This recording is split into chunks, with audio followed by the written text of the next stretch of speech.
Olá, queridos. A gente está esse mês falando sobre família. Ele está estagiário por isso, é que está entrando tudo no... eu faço assim também. A gente está falando sobre família e a gente decidiu pensar em alguma dinâmica diferente para falar e escolhemos falar usando os cômodos da casa, fazendo uma dinâmica passeando pelos cômodos da casa, porque isso tem a ver com todo mundo tem uma casa onde tem, ainda que seja uma kitnet, você tem um canto que você chama de quarto, o lugar onde você cozinha, o lugar onde você vê televisão. Então pode ser acomodado em 20 metros, parecer um quarto de hotel, ou pode ser uma mansão, mas é a sua casa, mais do que sua casa, é um lar. E a gente quer nesse mês de maio, mês especial, né? Minha esposa está aí para endossar isso, tanta gente aniversariando, a gente fez aniversário de casamento, e então é um mês especial. Mas é um mês que por alguma razão separaram para ser o mês da família, e é disso que a gente está falando. O tema do nosso mês é esse que está em Josué 24:15, quando Josué, final de vida, ele já mostrou o que ele acreditava desde o início. Ele saiu do Egito, acompanhando Moisés, como o braço direito de Moisés, cruzaram o Mar Vermelho, entraram na terra, entraram no deserto, passaram pelo deserto muito tempo e ele ajudando, e agora quando ele tem a missão de levar o povo para a terra prometida, ele cruza o Jordão, entra em Canaã, dirige o povo, separa as terras para cada tribo, e aí chega essa hora em que ele vê que está chegando o final da vida dele, e ele confirma aquilo que ele falou desde o início. Ele falou: olha, vocês agora não vão ter mais a mim. Vocês têm que decidir se vocês vão querer servir aos deuses lá do Egito, aos deuses das nações que nós vencemos no deserto, ou se vocês vão decidir servir ao Senhor. Porém, eu e minha casa, aí ele fala, vocês escolhem a quem vocês vão servir. Agora, eu e minha casa serviremos ao Senhor. E essa palavra é muito forte, porque ela tira de nós qualquer dúvida sobre decidirmos por nossa família. Enquanto a gente louvava, irmãos, eu estava pensando nas famílias que estão aqui hoje e que não têm todos os membros na casa do Senhor. Talvez essa seja a oração mais prioritária que a gente tenha, não é? Você está aqui, você está feliz, mas você pensa, se Jesus vier essa noite, caramba, minha família toda está incluída nisso, vamos todos. E isso deveria ser, e talvez esse mês sirva para isso, para a gente priorizar realmente diante de Deus, assim, Senhor, mais do que qualquer coisa. Às vezes você está orando por uma casa própria, às vezes você está orando por um emprego melhor, às vezes você está orando pela sua própria saúde. Tudo isso é bom, tudo isso é prioritário, deve ser levado diante do Senhor. Mas você não acha que a salvação da sua família deve subir para o topo da lista e ser alguma coisa, porque é eterno, está falando de eternidade. O carro vai ficar aqui, o emprego você vai deixar para trás, a casa vai ficar aqui, mas a sua família, você quer levar para a eternidade com você, ou não? Ei, Jesus. Tem alguns pais que estão querendo deixar, ou Senhor, não, até se não for é melhor. Não. Então, essa oração, irmãos, a gente tem que priorizar. Quem sabe está faltando em nós um pouco mais de jejum em prol disso. A Bíblia fala que Jó fazia jejum e sacrifícios ao Senhor pelos filhos, para os pecados que eles viessem a cometer, para ter crédito antecipado. Olha o exemplo desse homem. Às vezes a gente só ora pelos filhos quando eles entram em problemas. Jó já orava antecipadamente. Então, se esse mês, nessas mensagens de quarta-feira, cada quarto um cômodo, a gente estiver meditando sobre nossa condição como família e o lar que a gente representa, que seja um mês para acender essa oração prioritária da salvação dos nossos familiares. Quem está comigo, diga amém. Então, hoje a gente está falando de um outro cômodo na casa. A gente falou semana passada sobre qual cômodo?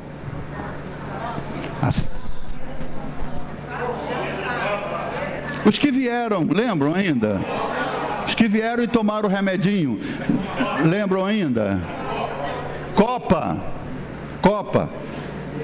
O que a mesa significa, as reuniões, falamos aqui sobre o valor da mesa, refeições à mesa, reunir. Eu não sei se alguém teve algum progresso baseado na mensagem de quarta passada, se conseguiu trazer os filhos, a família, para estar ao redor da mesa e comerem, como uma prova prática de que a mensagem serviu para a sua vida. Mas essa semana, a gente quer falar sobre a cozinha. E a cozinha não é menos importante, irmãos. Na realidade, ela tem um valor tremendo. A cozinha é um ministério. Sabia disso? Cozinha exige ciência, irmãos. Exige conhecimento. Seja para fazer um ovo cozido. Você sabia que para fazer ovo cozido você tem que botar sal na água? Viu? Bota sal na água. Primeira vez que eu fui fazer um ovo cozido, né, eu não faço nada, mas fui fazer um ovo cozido, estava na casa dos meus familiares, e aí eu peguei sal. Onde tem sal aqui? Sal para quê? Falei, para botar na água. Mas, sal na água? Eu falei, sal na água. Mas não se põe sal na água. Eu falei, como é que você salga o ovo que está sendo cozido? Depois, quando você abriu, eu falei, não. Aí foram na internet, diz, quando for fazer ovo cozido, põe sal na água. Cozinheiros antigos não sabiam disso, irmão. Tive que ajudar.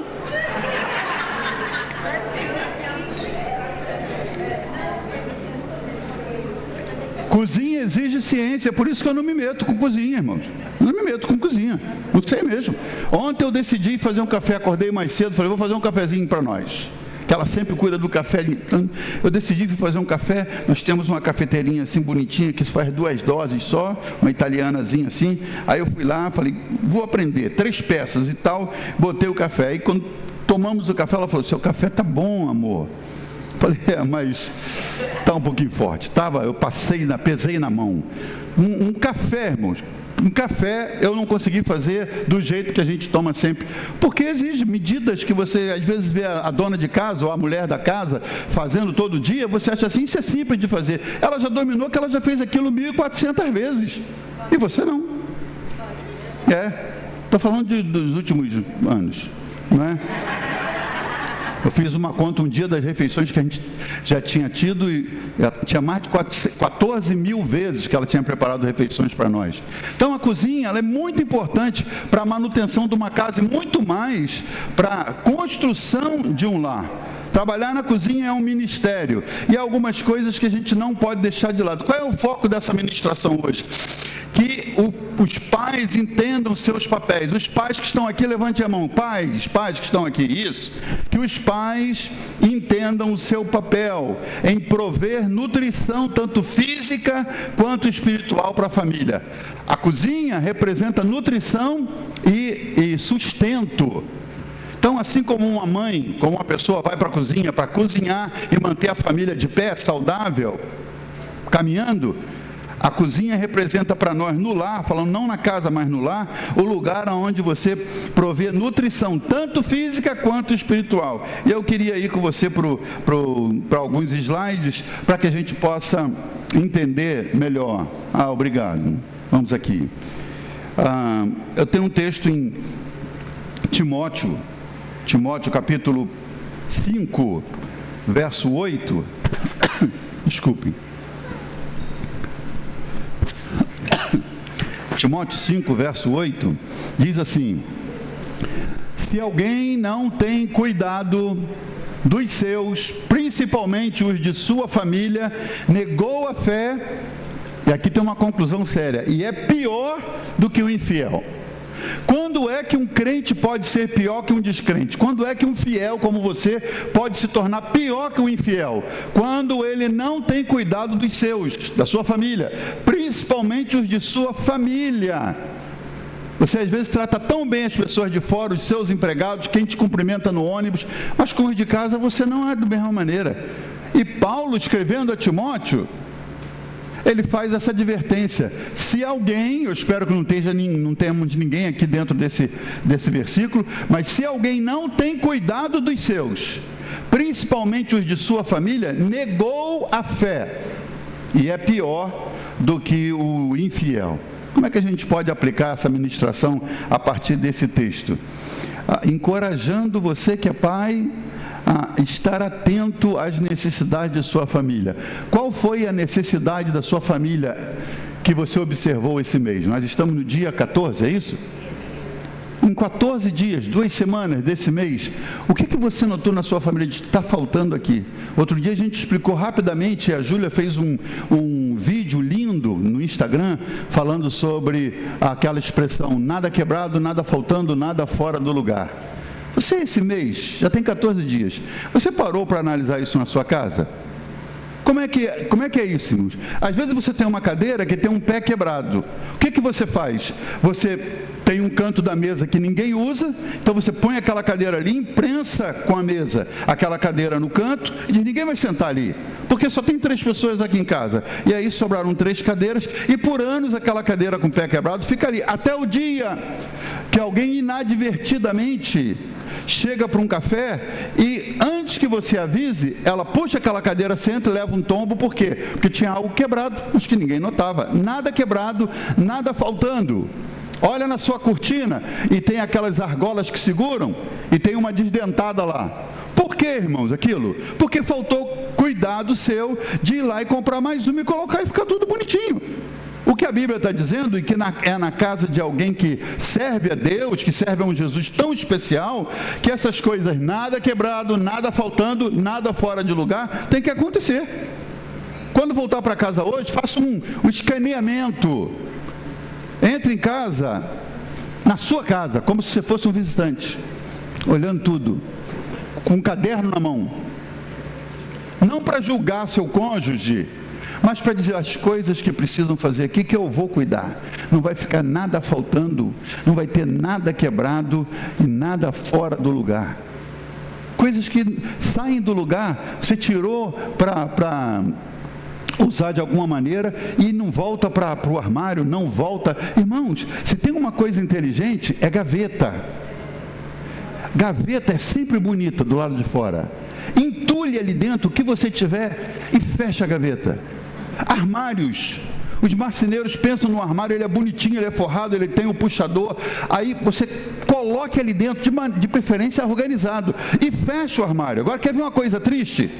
É o armário cheio de coisa e com a porta aberta. Por que mostrar o que está feio, o que está desorganizado? Já que não está arrumado, mantenha essa porta fechada.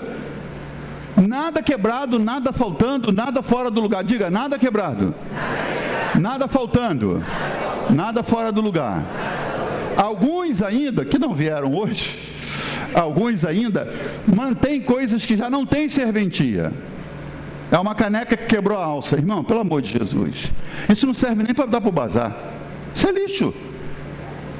Às vezes você diz assim, eu guardo, porque pode ser que um dia eu precise. Você está pagando um aluguel maior para guardar coisas que um dia você vai precisar. O dia que você for precisar, você aluga ou você compra. Você não precisa pagar um aluguel mais caro para guardar coisas que você nunca usa.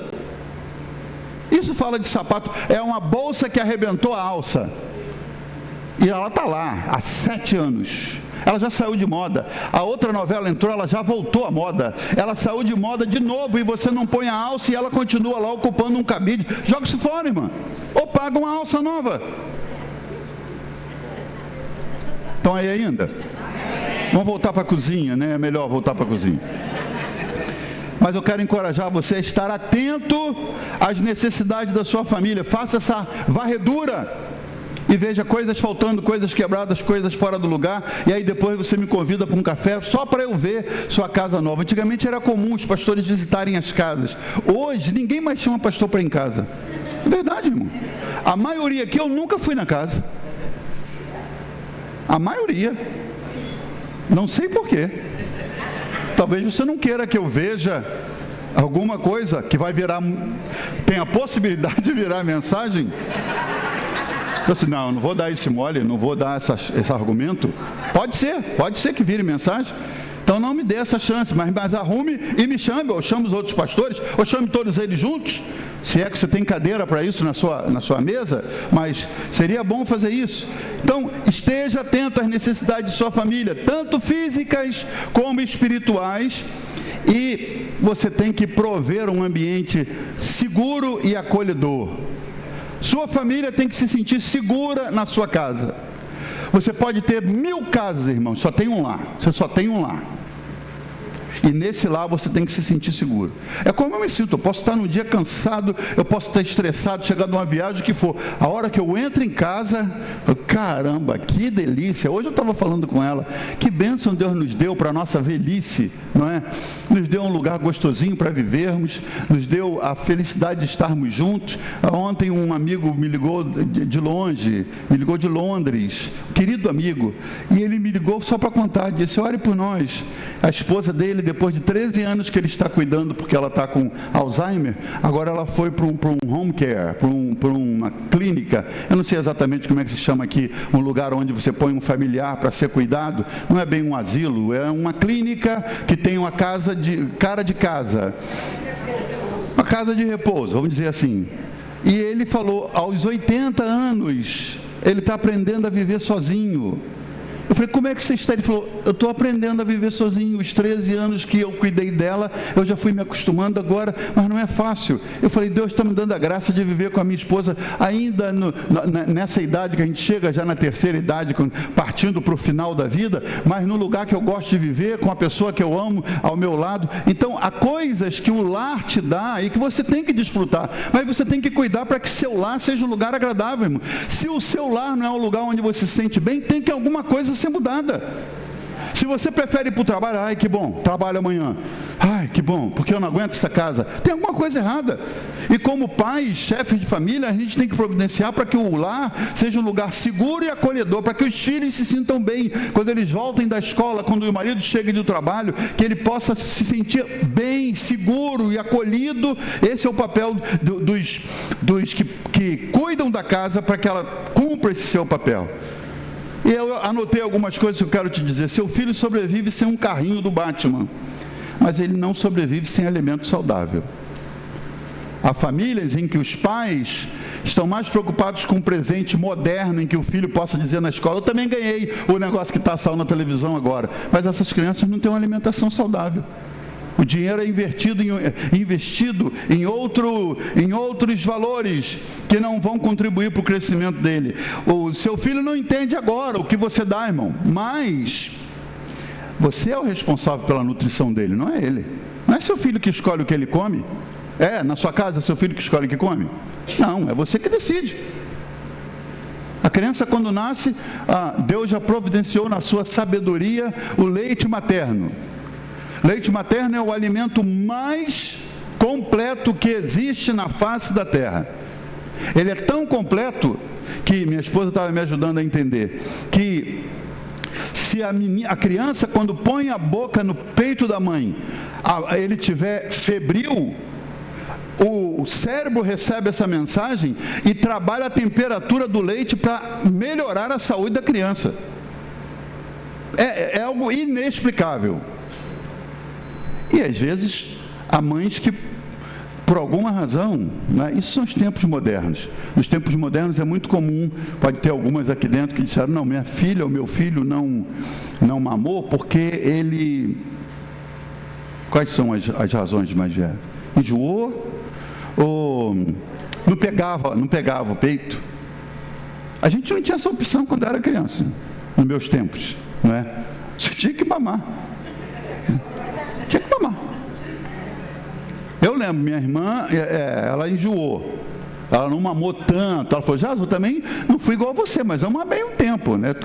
Na casa sempre, assim, tem algum rótulo, joga para cima de mim. Então, você não mamei igual a você, porque eu mamei os 4 anos que eu pude, e depois nasceu minha irmã, aí minha irmã mamou por um tempo, mas enjoou, e para não desperdiçar, eu mamei mais um tempo.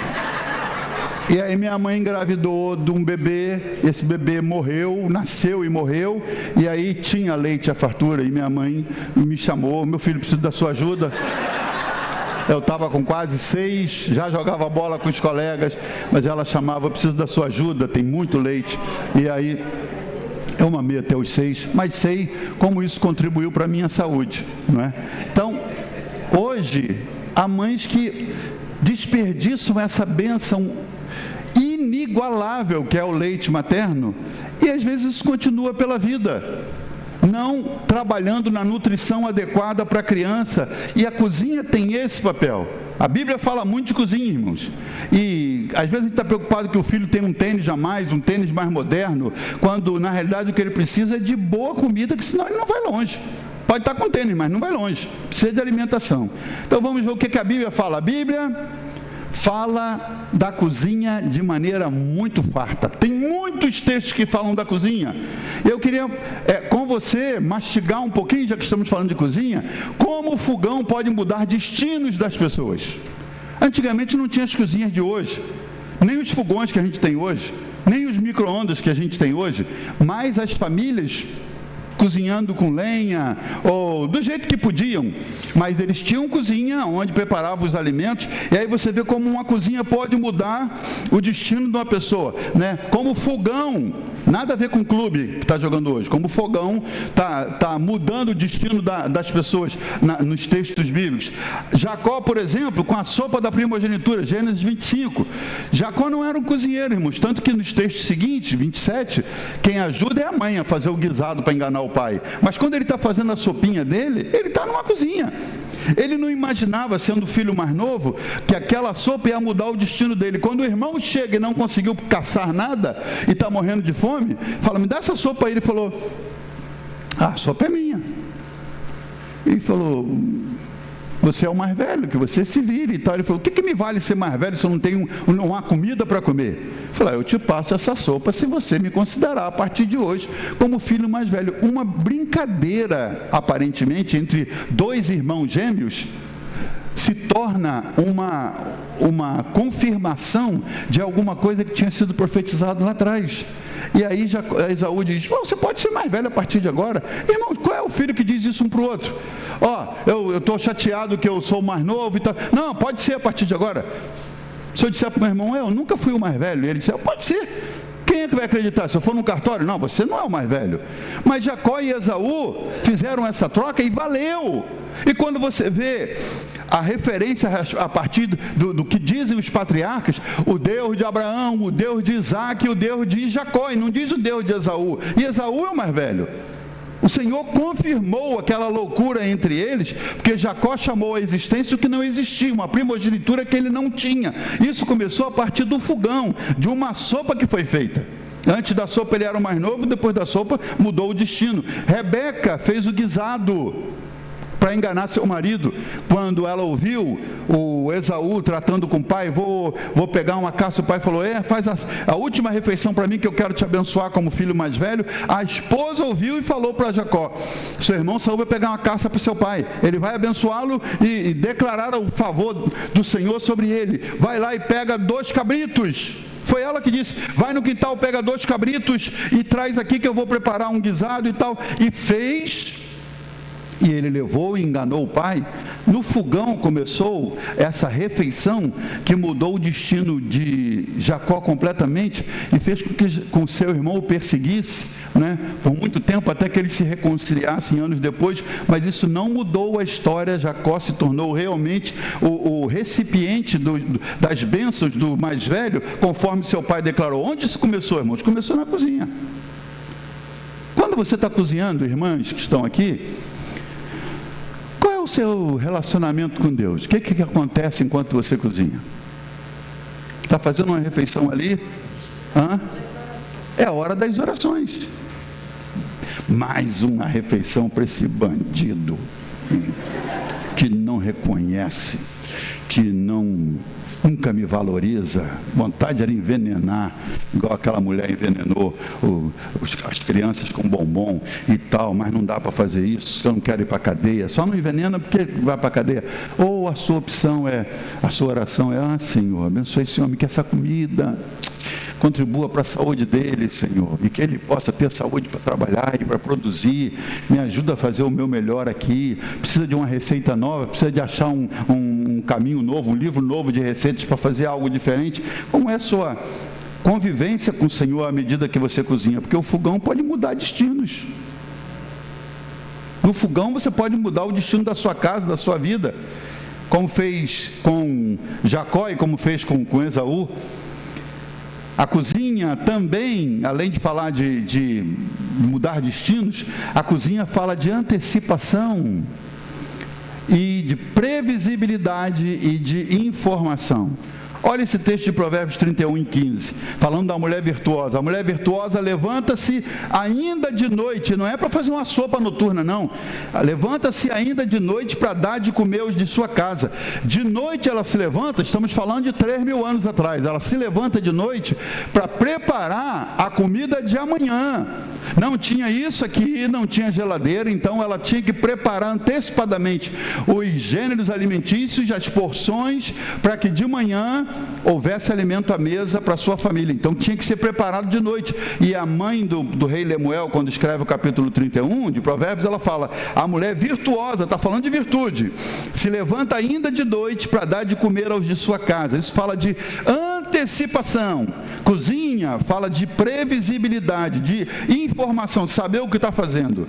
E essa mulher, sem as geladeiras e os fornos de hoje, ela estava se preparando. Por que fala de previsibilidade? Por que fala de antecipação? Para saber, tem sal suficiente para cozinhar amanhã? Vai faltar leite para o café da manhã das crianças? Então, a cozinha também fala de uma disciplina em que você aprende a estar à frente das necessidades. Você se antecipa. Vai fazer a comida de manhã cedo. Os moleques acordaram, vão para a escola, eles todo dia tomam um café com leite. Aí quando você abre a geladeira: amor, você não comprou leite? Não, você não pediu. Aí começa uma briga matinal. Você sabe, toda vez que for comprar, tem que comprar leite, que as crianças bebem leite todo dia e tal. Os moleques estão ali esperando. E não vai ter leite para o café, a menos que você saia correndo, aí se atrasa, gera uma outra briga, porque teve que comprar leite de manhã, ou tem que pagar alguém para entregar. Por quê? Falta antecipação. Você nem nota, mas a cozinha, ela te ensina a ser antecipado, a ser prevenido, a se preparar antecipadamente para que as necessidades sejam atendidas. Então, cozinha também fala de antecipação, de previsibilidade, de informação. E a Bíblia chama isso de quê? De virtude. A Bíblia fala: mulher virtuosa, quem achará? Acha na cozinha, acha na preparação, no dia anterior. Mas cozinha também fala de fé. A Bíblia fala de cozinha e cozinha fala de fé. Na cozinha da viúva de Sarepta, está lá em primeiro livro dos Reis, capítulo 17, faltavam muitos ingredientes. A Bíblia diz que quando Elias ainda estava no ribeiro de Querite, tomando água que o ribeiro providenciava e comendo o que os corvos traziam, por ordem de Deus, o Senhor falou para ele: quando o ribeiro secou, vai daí para Sarepta, que eu já separei uma mulher viúva para te sustentar. Aí ele vai para Sarepta, que ficava longe. Quando ele chega lá, ele fica tentando identificar qual é a viúva. Quando ele acha uma viúva catando gravetos para fazer uma última refeição, ele se refere a ela e ela diz: eu não tenho nada. Ela falou: traz alguma coisa para mim. Ela diz: Senhor, eu não tenho nada. Estou caçando aqui os gravetos para fazer uma última refeição, que eu só tenho em casa um pouquinho de azeite e um pouquinho de farinha para fazer assim uma comida para mim e meu filho, e vamos morrer. A mulher já estava declarando: é a última refeição, eu vou fazer. Ela não abria mão de fazer até o último minuto. Vou fazer a última refeição para mim e meu filho, e vamos morrer. Aí Elias diz assim para ela: presta atenção. Aí o profeta fala: presta atenção, você vai para casa, você vai pegar esse restinho de farinha e de azeite que você tem e você vai fazer um bolinho para mim. Olha a petulância, irmãos. Olha a audácia do profeta, que não conhecia aquela mulher. Você vai para casa, vai para a sua cozinha, pega esses ingredientes que você falou que estão no finalzinho e você faz um bolo pequeno para mim. Depois, você vai fazer a refeição para você e para o seu filho. A mulher não precisou explicar, ela podia explicar: o senhor não está entendendo, o que eu tenho em casa não dá para fazer um bolinho para o senhor e depois fazer uma comida para nós. Mas a mulher topou. Ela ouve o profeta, alguma coisa tocou nela assim: esse cara é o nome de Deus. Esse atrevimento, essa ousadia não é à toa. Quando a gente canta assim: recebe a cura, recebe a unção de... Às vezes você tem a graça do Senhor, o Espírito Santo na sua vida, mas falta esse espírito de ousadia, irmãos, de dizer o que Deus te manda dizer. Elias não brincou. Ai, eu sei, o que você tem em casa? Um pouquinho de azeite e um pouquinho de farinha. Muito bem, você vai para casa, minha filha, e você faz um bolo para mim. Você imagina, irmãos, traz para o dia de hoje. Vem uma pessoa aqui na igreja e diz: pastor, preciso que o senhor ore, estou até precisando de uma cesta básica, porque o que eu tenho lá em casa é um pouquinho de farinha de trigo e umas cenouras. É o que eu tenho, pastor. Sabe que o senhor orasse por mim? Então, começa a chorar. Eu digo: irmã, faz o seguinte, você vai para casa, você pega esse trigo e essa cenoura, você faz um bolo de cenoura para mim. E depois você vai ver o que Deus vai fazer na sua vida. Não vai, né? Ela vai embora e nem volta para a membresia da igreja. Ainda sai dizendo, petulante, pá, fui lá pedindo, chorei. Sabe o que ele falou? Faz um bolinho de cenoura para mim. Aí já fala com outro tom. Falou: vai lá, faz um bolinho de cenoura para mim. Quando na realidade foi uma orientação profética. Vai lá, minha irmã. Por quê? Elias queria resgatar a fé no coração daquela mulher que estava escondida na cozinha. Ela topou. Ela foi para casa, pegou o resto de farinha e de azeite e fez um bolo para o profeta. Podiam faltar muitos ingredientes na cozinha dela, mas não faltava fé. O que ela tinha só dava para uma refeição. Elias interfere, a mulher topa a parada e faz o bolo, primeiro o bolo pequeno para ele, e aí, como ele disse, e a farinha da panela não vai acabar, e o azeite da botija não vai faltar. A mulher faz e começa a render o alimento. E ela se sustentou o filho, sustentou Elias por muito tempo, até que a chuva voltasse, para que a terra pudesse produzir. O que ela tinha era muito pouco, mas ela tinha uma fé que foi alimentada por Elias, e isso mudou. O destino daquela família foi mudado na cozinha. Não foi na sala nem no quarto, foi na cozinha, irmãos. Vai para casa e cozinha para mim um bolo pequeno e não vai faltar alimento na sua casa. Essa fé precisa continuar acontecendo e sendo fortalecida a partir da cozinha da sua casa. Ah, pastor, minha cozinha está muito escassa. Ah, minha despensa está devagar. As coisas lá em casa não estão assim fartas, não, porque não tem entrado. Irmã, a partir do que você tem em casa, Deus é poderoso para investir em você, na fé que você coloca nele, e fazer com que os seus mantimentos continuem e não se acabem, e produzam, e outros venham para a glória dele na sua vida. Cozinha fala de fé. Que mais? Cozinha é lugar de nutrição física e espiritual. Minha esposa falou agora, na cozinha que a gente ora, não é? As mulheres. Você pode ouvir, ela faz os cursos dela, ouve as palavras, as mensagens. Eu estou vendo lá com o earphone, cozinhando, às vezes ela fala: amor, ela, oi. Falei: sei, já está ouvindo alguma coisa, tá lá fazendo um curso, ou ouvindo uma ministração e cozinhando. É claro que tem chance de ser mais abençoado se você está criando um clima de bênção na sua cozinha, irmão. Não um clima de praga, um clima de murmuração, clima de reclamação. Se você cozinha: pastor, eu não sei cozinhar. Eu conheço um montão de mulheres que não tiveram o privilégio de aprender de suas mães a serem boas cozinheiras, mas se desenvolveram. Minha cunhada, ela fala isso. Esposa do meu irmão, pode estar até me ouvindo lá em Los Angeles agora. Ela, quando eu elogio a comida dela, da Suzy, ela diz assim: mas eu não sabia nada, Jason. Eu tive que aprender para cozinhar para Paulinho. E aprendeu. E cozinha bem. Então, a cozinha é um lugar de nutrição física e espiritual. É ali que se faz alimento para manter a família de pé, mas também é o lugar onde você pode estabelecer bênçãos para a sua família, a partir do que você está cozinhando e orando enquanto cozinha. Comida é algo físico, mas tem implicações espirituais. Alguém diz amém? Amém. Tanto que quando a gente faz jejum, a gente está oprimindo o estômago, as necessidades que nós temos, né? A gente está dizendo: não, falando para o estômago: não, você vai esperar, porque eu vou me dedicar por um tempo ao Senhor, e isso tem implicações espirituais. O jejum que você faz deixando de se alimentar, abrindo mão, abstendo-se de uma refeição, ou de duas, ou por um tempo, tem tudo a ver com o seu crescimento espiritual. Então, cozinha é um lugar de nutrição física, mas também espiritual. O mesmo Elias, capítulo 19 do primeiro livro dos Reis, ele está deprimido, está abatido. Por quê? Porque ele promoveu aquele movimento todo, o fogo desceu do céu, ele orou, a chuva caiu, o rei se quebrantou, mas Jezabel ainda queria queria matá-lo, e aí ele não aceita isso. Por que ela não se quebrantou? E aí ele quer desistir, ele vai, entrega seu moço, manda ele procurar outra coisa para fazer, vai lá e se assenta debaixo, se deita debaixo de um zimbro, uma árvore gigantesca, que ficou lá, querendo a morte. Melhor é morrer do que viver, Senhor. Olha o que eu fiz. E esses homens não se quebrantam. Então, por causa de uma mulher, ele está desesperado e quebrantado debaixo de uma árvore. O que a Bíblia diz? Ele dormiu de cansado, de deprimido. Aí o anjo vem e toca nele. Está na sua Bíblia, capítulo 19 do primeiro livro de Reis. Deprimido, desgostoso e outras coisas mais. O anjo despertou. O que o anjo podia dizer para ele? Eu vim do céu para te dizer, recebe ânimo e vai em frente.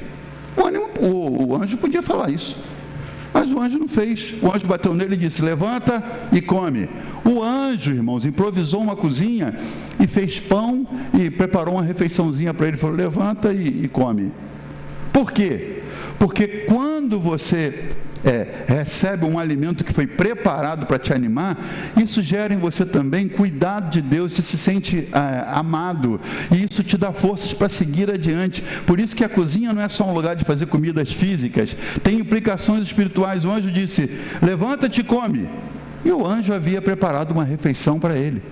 Quando você vai para João capítulo 21, os discípulos, na segunda pesca maravilhosa, Jesus já tinha ressuscitado, mas eles desistiram. Pedro falou, vou voltar a pescar, e foram pescar, tentaram a noite inteira, não pescaram nada, e quando eles estão voltando, na penumbra da manhã que ainda está começando, o Senhor grita lá da praia, filhos, conseguiram alguma coisa? Eles disseram, nada, Senhor. Ele falou, joga para aquele lado e tal. Ele dá uma orientação, não tem nada a perder, não pegamos nada mesmo. E a Bíblia diz que eles lançam a rede, as redes voltam cheias e eles detectam, isso é o Senhor. Quando eles vão para a margem, o Senhor está lá, e diz a Bíblia, o Senhor já tinha um fogo preparado, uma cozinha ali improvisada, e o Senhor diz para eles, vinde e jantai. Era de manhã, mas o Senhor sabia que eles estavam sem comida desde a noite anterior. O Senhor disse, vinde e jantai, isso lá pelas 5 da manhã. O Senhor preparou uma comida. O Senhor podia dizer, venham aqui, eu vou impor as mãos e vocês vão se sentir reanimados. Peixe vocês já têm, mas o Senhor teve o cuidado de preparar uma jantinha para eles, para que eles se sentissem amados. Então a cozinha também tem esse papel espiritual, de, através do cuidado de quem fez, demonstrar carinho e levantar a fé das pessoas. Jesus tinha poder para reanimá-los, mas não quis fazer isso, preferiu mostrar o cuidado dele através de uma refeição. Homens que estão aqui, filhos que todo dia têm comida em casa, vale a pena você observar quem se gasta todo dia fazendo uma coisa repetitiva, simplesmente para que você esteja aí bonitão e corado. Eu não sei se eu aguentaria, irmão, provavelmente não, fazer a mesma coisa todo dia, e toda semana, e o ano inteiro. É uma rotina que não se renova. Ir para a cozinha, bota água no fogo para fazer o café, lá em casa bota o pão para torrar para mim, e aí bota o queijo e arruma a mesa. Ela diz, se tem uma tarefa que eu não gosto é pôr a mesa, mas sempre que eu acordo ela já arrumou a mesa. Não deu tempo de fazer, eu tenho que mexer no meu horário para despertar mais cedo, não é? Mas aí fazer aquilo, aí termina, tem que recolher tudo, 15 minutos depois recolhe, guarda o queijo, guarda a manteiga, tira os talheres, põe para lavar. Aí a louça, né, a pia nunca para, não é? A pia parece a misericórdia do Senhor, né, que se renova toda manhã, está sempre enchendo, sempre enchendo. Tem alguém que cuida desse ministério, irmão, para que você esteja bonitinho aqui me olhando hoje. E às vezes você não tem uma palavra de gratidão porque esse ministério siga em frente, mas de maneira agradável. Quem foi que estabeleceu que a mulher tem que fazer o café e o almoço para você todo dia? Inventaram isso há muito tempo atrás, né? E colou, pegou. Graças a Deus. Mas imagina se a esposa dissesse, um dia eu, um dia você, irmão. Eu ia ficar com fome todo dia. Todo dia não. O dia que ela fizesse eu comeria. No dia seguinte, não, hoje eu jejuo. Eu espero para amanhã a gente comer junto. Por saber que é uma tarefa ruim, difícil. O pior para mim, repetitiva, rotineira. E que não dá para fazer, amor, não vou fazer o café hoje de manhã não, vou fazer 2 da tarde. Não, mas eu preciso do café da manhã. Não, hoje para ser diferente eu vou fazer de tarde. Almoço hoje não tem, vou juntar com o da janta. Como é que seria na sua casa? E há um reconhecimento de sua parte, meu irmão? Você que é homem? Você que é filho? Você que aproveita-se das refeições que são feitas na sua casa? Tem alguém gerindo esse ministério. Tem alguém comandando esse trabalho. E que não ganha para isso. Não ganha para isso. Eu sempre falo para os homens, às vezes quando falo numa reunião de homens, eu falo, irmão, trate de que a sua esposa tenha quem faça as unhas dela, quem faça o cabelo dela. Não tenho dinheiro para isso não. Se vira em tirar alguma coisa que é sua para que ela tenha isso. Por quê? Para que ela um dia por não analisar que não é reconhecida, ela decida e diga para você, não vou cozinhar mais não. Vou cozinhar mais não. Entendeu? Você chama o iFood, você chama comida, você come no restaurante e me leva também. Mas não vou mais não. Como é que você fica? Vai pedir visita pastoral. Ou então visita hospitalar. Tem uma história linda que eu li, sempre que eu li eu ria demais, de uma esposa dedicada, que ela faz um curso e aí ela tem que passar uma semana fora no curso. E ela diz para o marido dela, eu estou preocupada que pelo curso eu tenho que passar uma semana fora, mas eu estou preocupado com você, amor. Aí ele fala, por quê? Não, você e nosso cachorro, como é que você vai ficar uma semana sem mim? Ele fala, filha, que é isso? Pode ir tranquila, eu me viro muito bem. Tranquila, vai. Ela falou, não, amor, tem as coisas. Eu falei, que é isso? Aí pode ir. Amor, tem que fazer comida para você, tem que alimentar o cachorro, tem poeira todo dia, então tem que limpar as cortinas, então, tem que passar um aspirador. Olha, eu vou dizer, sinceramente, vocês se enrolam muito com as tarefas domésticas. Ele falou para ela. Vai tranquila. E a mulher vai para o seminário dela. Aí no dia seguinte ele compra 2 bifes de filé mignon. E ele frita os 2, chama o cachorro, põe um para ele, um para o cachorro e diz, a vida agora começou para nós. E aí ele come, ele foi, fez um arrozinho, fez um suco de laranja.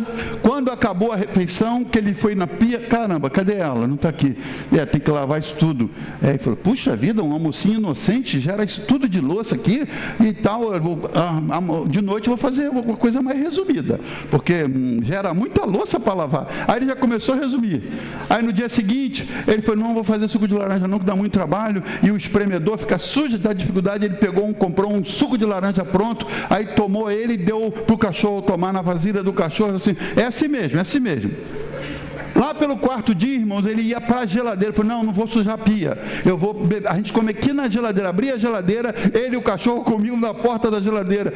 Ele começou a notar que arrumar a cama de manhã era uma chatice, então ele dormia de um lado só, tirava a coberta, dormia de um lado só, de manhã ele tomava um banho e passava um gelol, porque ficava todo doído, só para não ter o trabalho de tirar a colcha toda e botar de novo.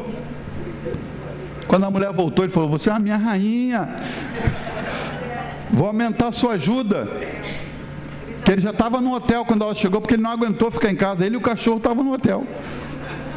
Você acha que é fácil porque você não faz todo dia. Mas a cozinha é um lugar de nutrição física e espiritual, e não pode ser só para a família, tem que ser para quem também cozinha, trabalha na cozinha. Os discípulos receberam esse cuidado de Jesus. E isso faz diferença. Eu passei 30 dias de molho por causa da operação no nariz, e a médica fez uma série de restrições, e os irmãos sabem, eu gosto de coisa doce. Eu gosto de doce, eu fui criado comendo doce.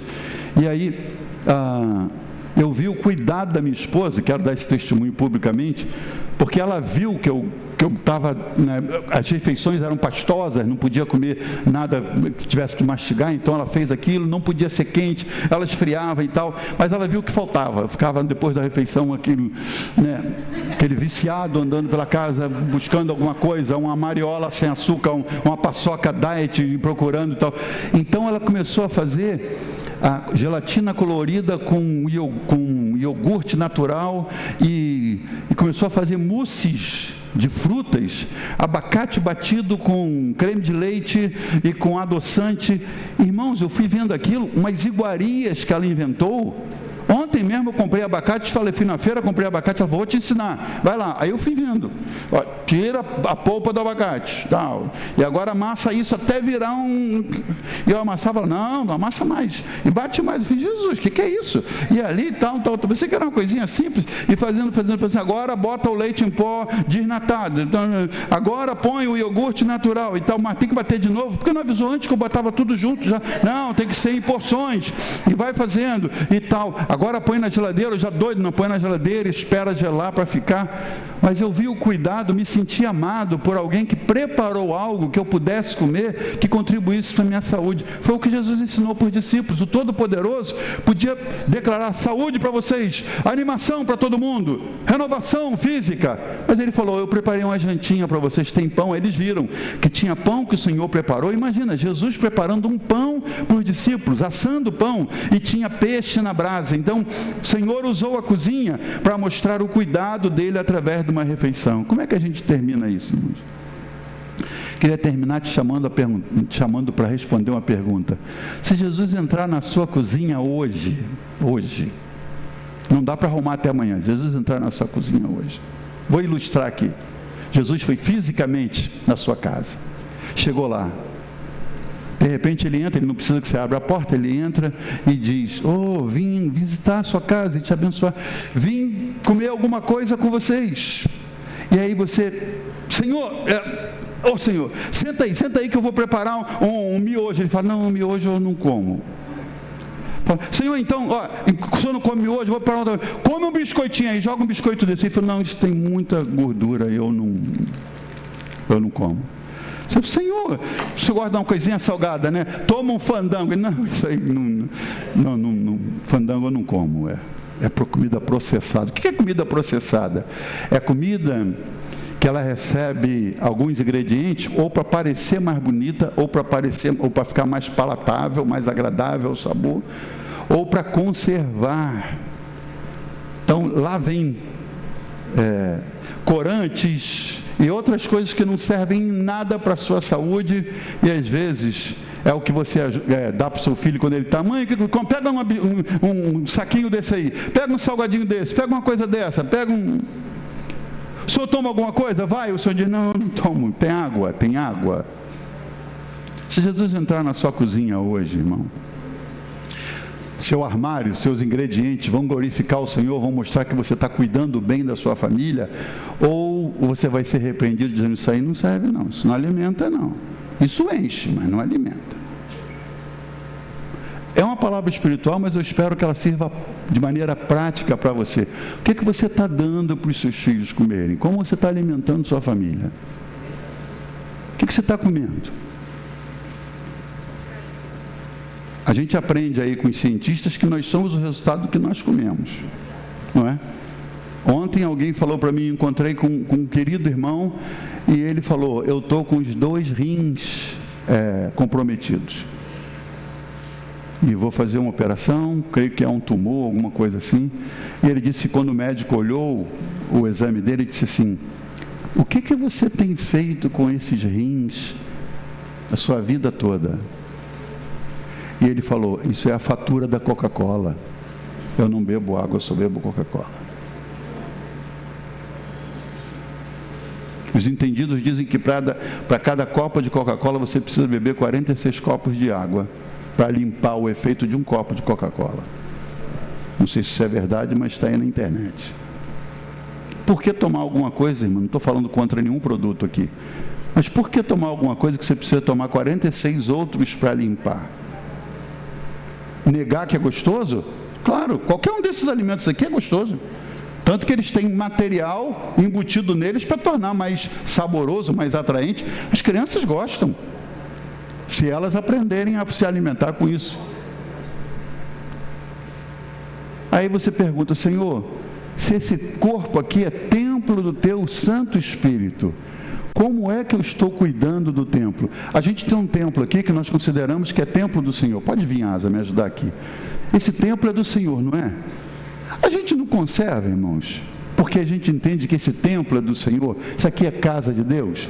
Igualmente, isso aqui é templo do Senhor. Seu corpo é templo do Espírito Santo. Quem sabe você precisa, na próxima compra, quando for para o mercado, não cair no golpe dos supermercados. Você já viu que os alimentos de primeira necessidade, eles não estão nas primeiras gôndolas, eles ficam lá atrás. Você tem que passar no meio das tranqueiras todas, para você ir buscar um leite lá no final. O leite não fica no início, irmãos, ele é lá no final.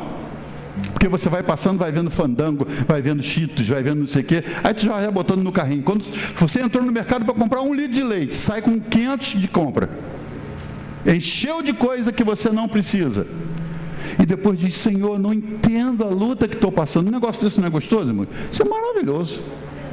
Donuts.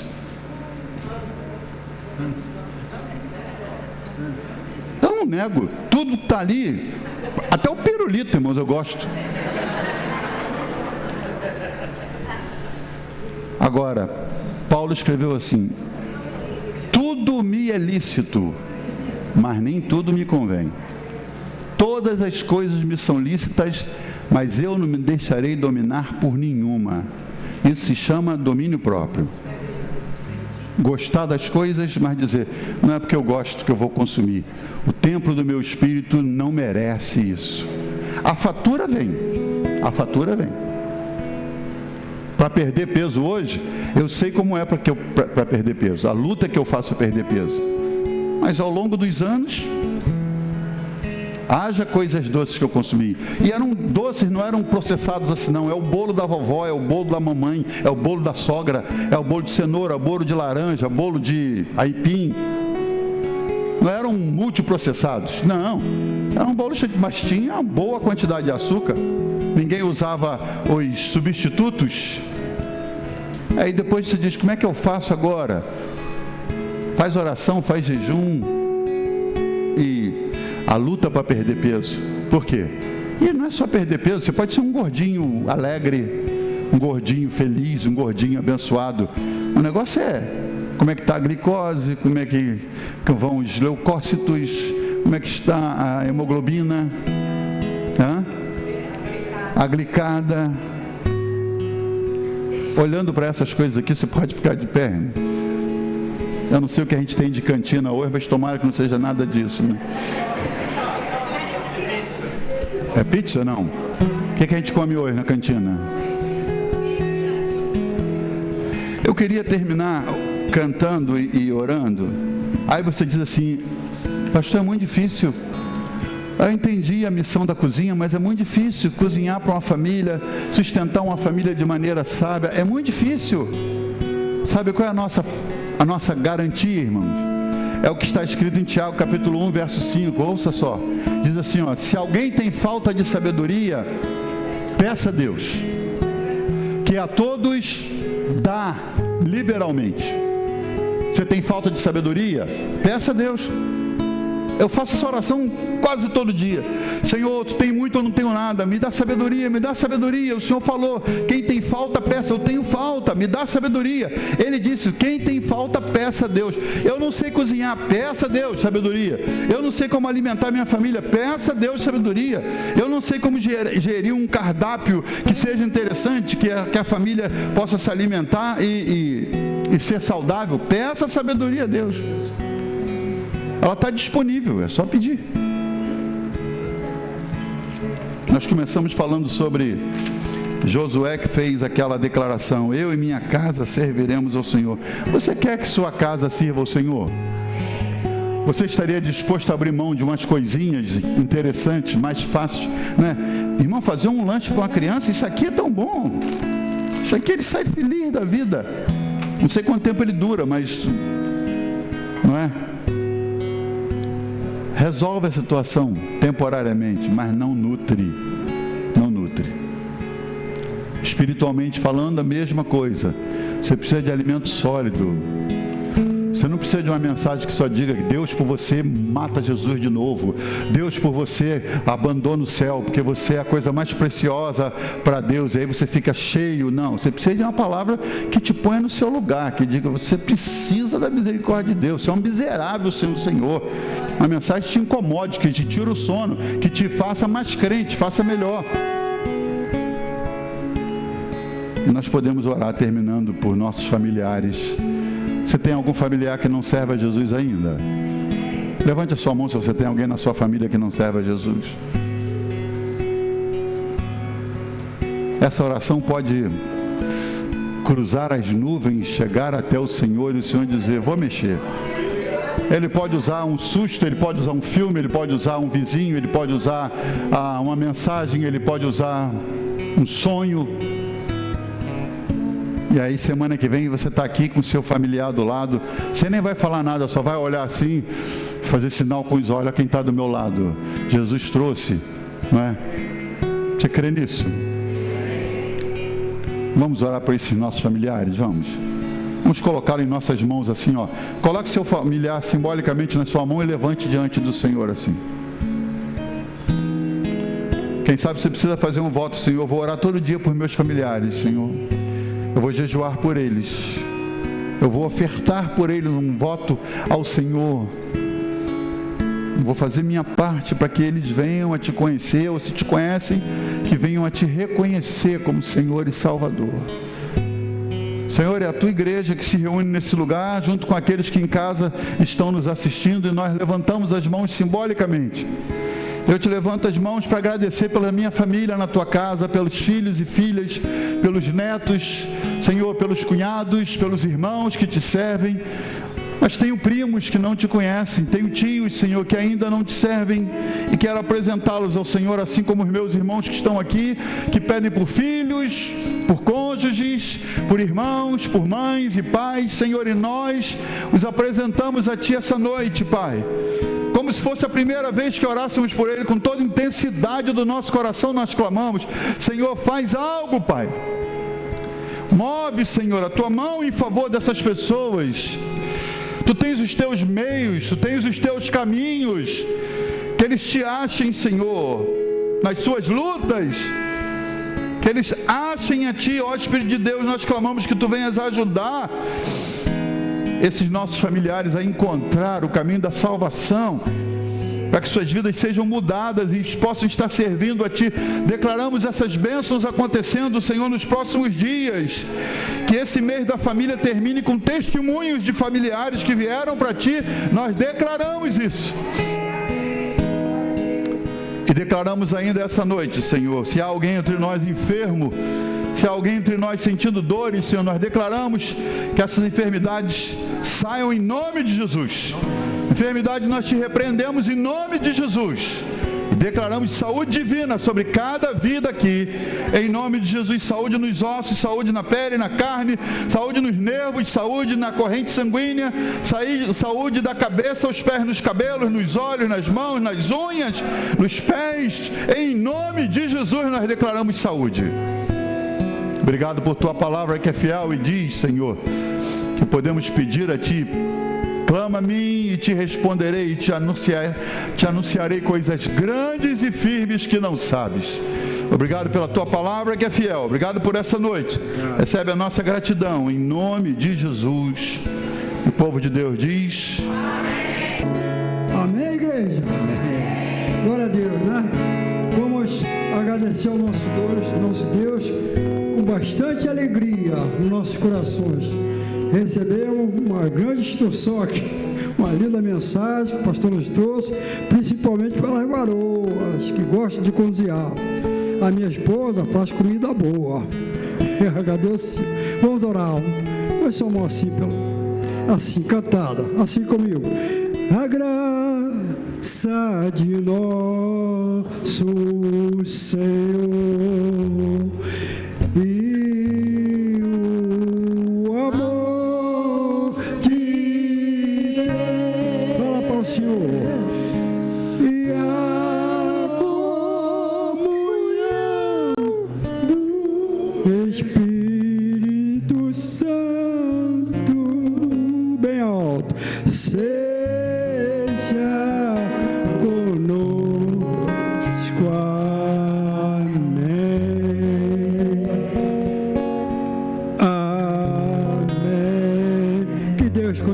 bênção dos irmãos. Uma noite maravilhosa, né? Lindos sonhos. Amém. Glória a Deus.